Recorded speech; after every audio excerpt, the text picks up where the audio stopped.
Alrighty then Leute, das ist mein Char auf EU8 und EU8 bedeutet, wir wollen uns wieder die Gildenprogresse angucken. Top 30 Gildenvergleich geht jetzt los. Vorher nochmal ein entspannter Blick in die Hall of Fame. Übrigens glaube ich, dass dieser Bug behoben wurde, dass man nicht gleich auf die 1 klicken kann. Vorhin ging es zumindest direkt und wir sehen Freedom und All That Matters nach wie vor dominierend, aber Himmelskrieger haben sich ein paar eingeschlichen und sogar auch von Necropolis ein paar Spieler in den Top 30 und overall gesehen haben wir im Moment knapp über 150 Spieler über 300er Level, die also alle aktiv sind und wir haben einige Spieler, die auch nah dran sind, die wahrscheinlich während des legendären Dungeons noch die 300 knacken können. Also der Server ist in dieser Spitze nicht schlecht besetzt. Die Events werden auf jeden Fall gespielt und das sehen wir auch gleich bei den Gilden.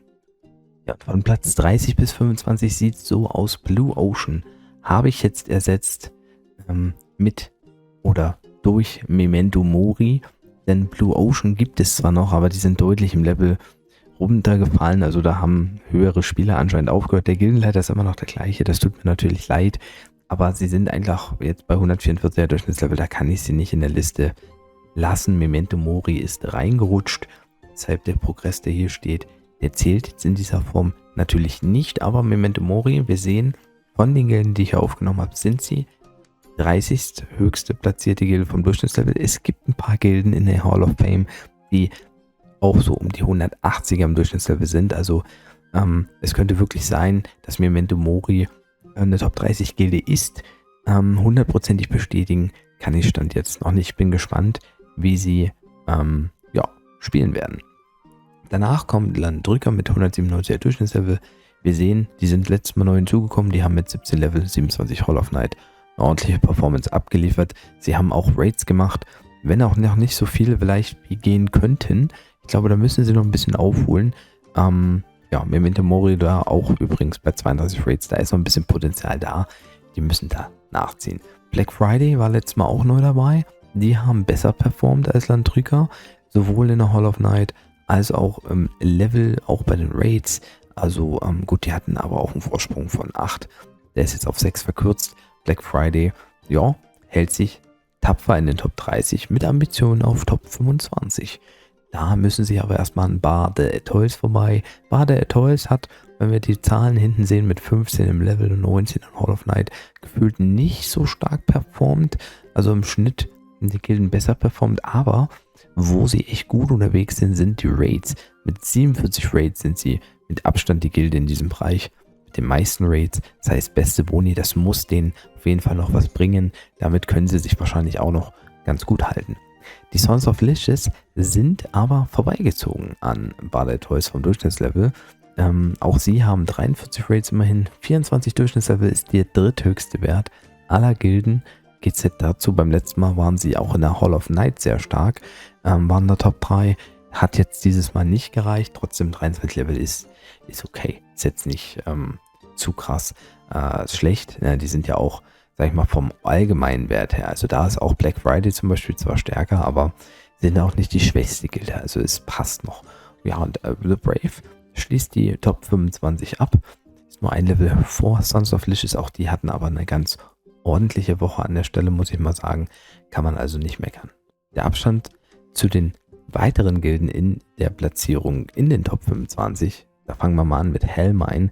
Hellmine hat sich auch gut vorgepusht, haben die meisten Level gemacht mit 28 Level aller Gilden, sind bei 45 Raids, 35 Hitterhallenpunkte. Bei der Ritterhalle sind sie nicht ganz so stark im Moment, auch vom Progress mit 15, aber sie sind auch derzeit nur 49 Leute gewesen. Das heißt, da kommt vielleicht nochmal eine 8 oder sowas dazu, eine Ritterhalle 8 oder so oder höher. Dann sieht es nicht mehr ganz so schlecht aus. Aber von den Leveln her sehr, sehr stark performt. Damit eben in die Top 25 überhaupt reingerutscht. Jetzt müssen sie sich halten. Sepat, ja, beim letzten Mal gar nicht so schlecht gewesen in der Hall of Night. Hatte jetzt eine ordentliche Woche, tendenziell kann man sagen. Also wobei wenn man jetzt auch die nächsten Gilden anguckt, da war mehr Progress da. Also müssen sie vielleicht schauen, dass sie wieder ein bisschen anziehen. Halten sich aber noch in der Top 23. Und Charne war sie, auch die Gilde war letztes Mal neu dabei. Die hat eine ordentliche Performance gezeigt. 26 Level, 27 Ritterhalle-Punkte, haben den zweithöchsten Levelwert aller Gilden erreicht, haben auch bei den Raids jetzt ordentlich aufgeholt. Ne? Wir sehen, vorher hatten sie 32, wo die anderen bei 43 jeweils standen. Die anderen sind jetzt bei 46, aber immerhin sind sie auch bei 44 und 46 werden sie wahrscheinlich auch noch schaffen. Damit haben sie sich ihren Nachteil schon mal deutlich verringert. Gute Woche für diese Gilde. Bin gespannt, ob es weitergeht. Dann geht es nämlich in Richtung Top 20. Im Moment Dungeon Hunters noch dazwischen, auch mit einer guten Woche. 21 Level, 29 Ritterhalle im Progress. Also das ist vollkommen in Ordnung. Haben die 230 Average Level geschafft und die 46 Raids und haben eben 565 Ritterhalle, sind damit die Gilde mit dem höchsten Wert der Zeit in den Top 20 oder beziehungsweise von den Gilden ab Top 20. Und die Gummibärenbande stehen drüber mit einer niedrigeren Ritterhalle, aber 2 Level mehr, haben eben auch 2 Level mehr gemacht und hatten aber auch einen guten Progress in der Ritterhalle. Also auch die Gummibärenbande mit einer sehr ordentlichen Performance in dieser Woche oder in dieser Zeit und ja, weiter so, Leute, weiter so. Nach wie vor ist der Abstand von der Gilde ab den Top 20 oder Top 15 bis Top 20 nicht sehr groß. Es gab eine kleine, hier gab es ein bisschen verschiedene Ergebnisse. Tapt Lover Patrola mit einer soliden Woche, keine mega starke Zeit, sind aber bei 47 Raids immerhin gerade jetzt und haben auch schon eine gute Ritterhalle, Ausgangsposition vom Level her. Sind sie rangerutscht an die Wii Legions, die tatsächlich mit 14 Leveln jetzt eher negativ auffallen, dafür aber 30 Ritterhallenpunkte. Also man kann jetzt nicht meckern, sie haben auch im letzten Mal sehr stark performt in der Ritterhalle. Also dort hat zwar jetzt nicht für einen Topwert gereicht, aber ja, da sind sie echt gut unterwegs. Ich weiß nicht, was bei den Leveln ist, woran das liegt, ob da noch was kommt, weil die Level sind natürlich auch wichtig. Die Charakterlevel für die Ausrüstungsgegenstände, für die Skillpunkte, gegebenenfalls eben für die Gildenangriffe. Und dann besteht die Gefahr, dass die Legions vielleicht eben aus der 20 rausrücken könnten. Vom Level her hat sich Malochatrop vorgepusht. Mit 23 Leveln auch eine sehr gute Zeit gehabt. Sie sind nur ein Durchschnittslevel von der Top 3 vorbeigeschrammt und in der Ritterhalle auch gut performt. Klar, 542 haben sie jetzt. Das ist im Verhältnis weniger als die meisten anderen Gilden in diesem Rangbereich, aber 47 Raids stehen auch zu deren Seite. Also der Malocha-Trupp hat sich richtig etabliert in den Top 20 mit Ambitionen auf Top 15. Und jetzt kommt Cihalkowickie, eine Gilde, die ganz neu reingejoint ist. Arani Legio gibt es, glaube ich, nicht mehr. Die habe ich nicht gefunden. Die war jetzt auch nicht so mega stark unterwegs. Die wird jetzt bei mir in der Tabelle eben durch Cihalkowickie ersetzt. Cihalkowickie hat 238 Durchschnittslevel, 556 Ritterhalle.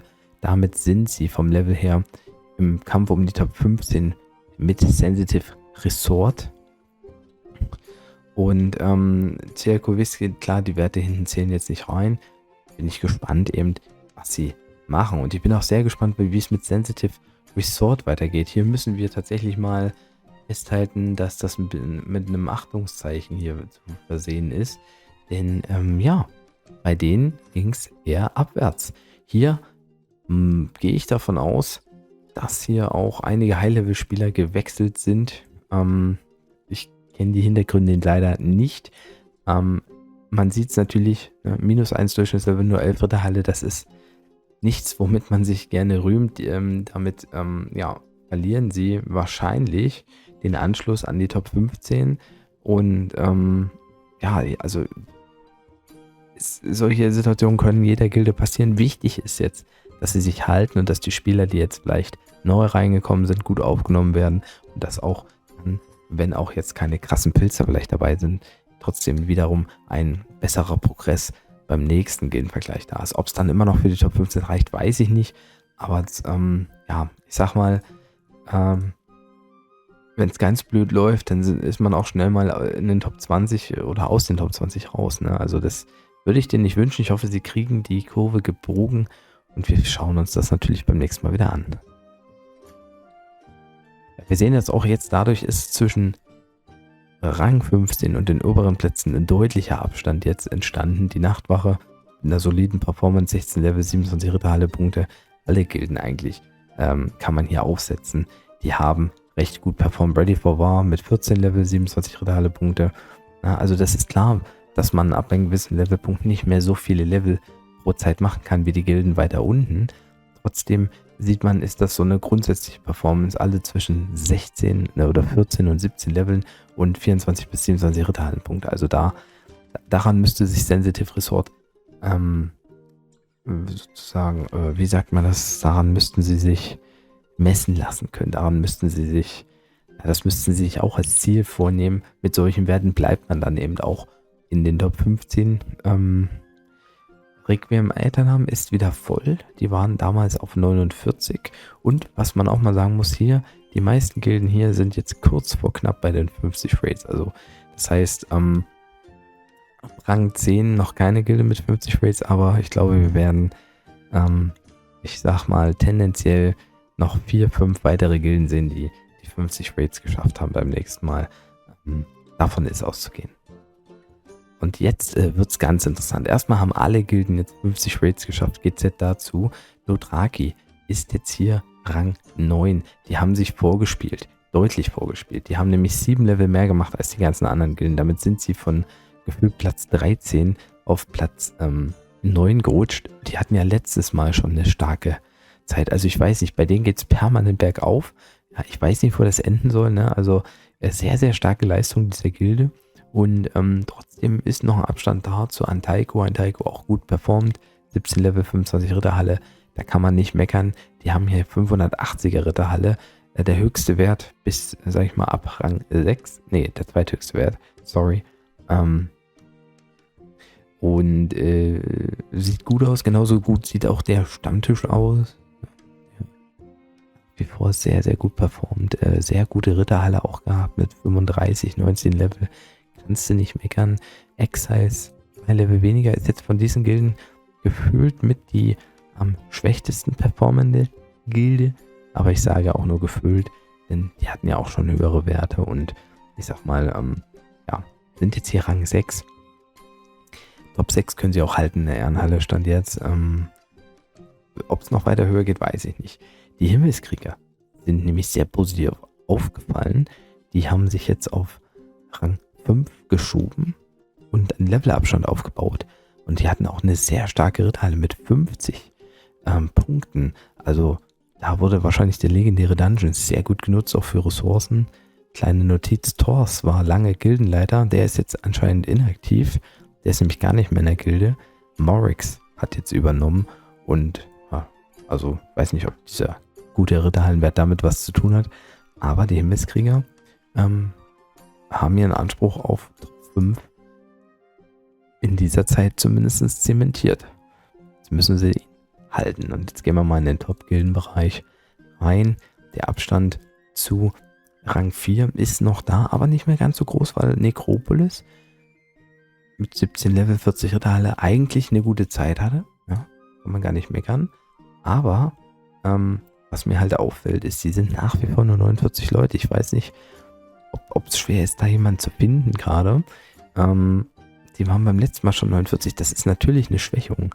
Selbst wenn es jetzt kein hoher Level-Char ist, ist es eine Schwächung. Und das ist eine Chance, die Himmelskrieger vielleicht wittern könnten, um sogar auf den Platinplatz vorzurutschen. Zumal Necropolis ja eigentlich die Rang 3 Gilde gewesen ist. Und Hubikov hat sich jetzt auf Rang 3 gesetzt, weil sie ein bisschen mehr Level gemacht haben. Dafür weniger Ritterhalle. Beide haben wir jetzt auch mit einem sehr hohen Ritterhallenwert hier im Verhältnis. Das ist also sehr, sehr knapp. Ja, also im Moment habe ich das Gefühl, dass Rang 3 Himmelskrieger, Necropolis und Hubikov ja, fast gleich gute Chancen haben. Exiles würde ich noch nicht ganz raussprechen, aber da muss ein bisschen mehr kommen. Und ja, wenn das natürlich knapp ist zwischen Rang 3 bis Rang 5 oder 6, heißt das, dass meistens die Top-Gilden nochmal deutlich vorgerummt sind. Und man sieht es, All That Matters und Freedom haben wieder richtig Level gepusht, also extrem stark, nach wie vor trotzdem so viel Level zu machen. Und die Hall of Night, ja, was soll ich sagen, All That Matters mit 51 und Freedom mit 110, also ja, da sieht man jetzt,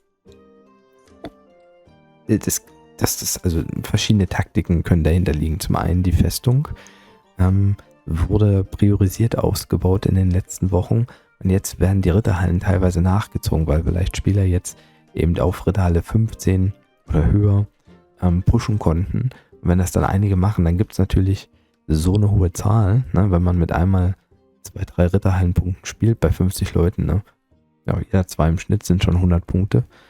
Das ist sehr krass und der legendäre Dungeon wird sicherlich auch eine Rolle gespielt haben bei der Ressourcengewinnung, weil die Hall of Night ja trotzdem immer relativ teuer ist. Also Freedom hat extrem, man sieht es ja auf dem Twitch-Channel oder bei Capsos Video auch, da haben einige Spieler extrem für die Festung investiert, wie auch schon zu EU5. Eine Schweizer Gönner-Community habe ich bei Gorgos im Livestream gelesen.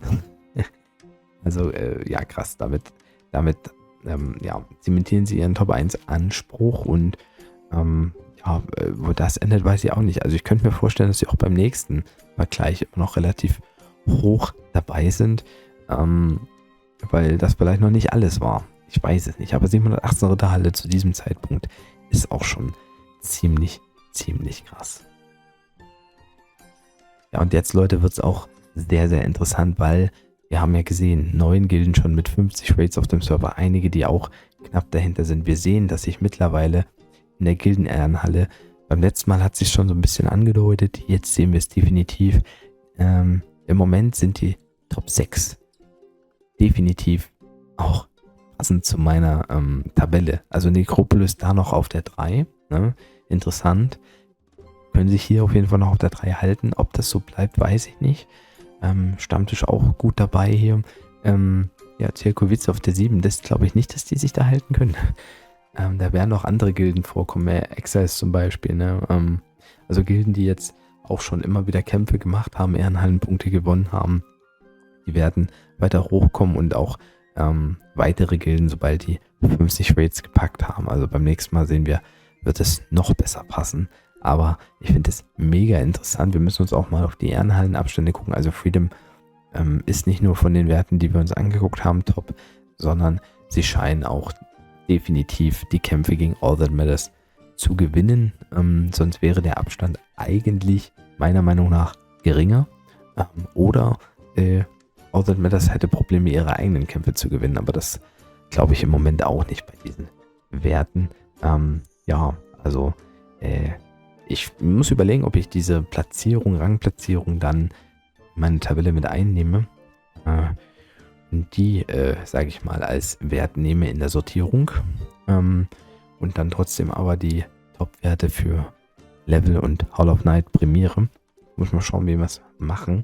Und das ist auf jeden Fall ein sehr, sehr aktiver, guter Server.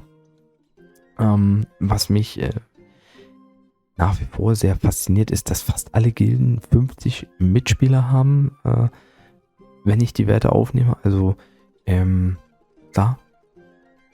Ich hatte andere Server, wo deutlich früher Gilden komplett weggefallen sind, als es auf EU8 der Fall ist. Also ich habe das Gefühl, dass entweder die Loyalität relativ gut ist und die Aktivität nach wie vor, oder dass die Gilden schnell dann doch noch andere aktive Leute finden und dass sich das so ein bisschen die Waage hält, ja. Also das sind so die 2 möglichen Geschichten dahinter. Das war's dann erstmal von mir. Ich hoffe, der Part hat euch gefallen. Ja, zeigt mir gerne einen Daumen nach oben, würde ich mich freuen. Bis zum nächsten Mal. Haut auf jeden Fall rein, macht das Tschüss und Servus, euer Basti.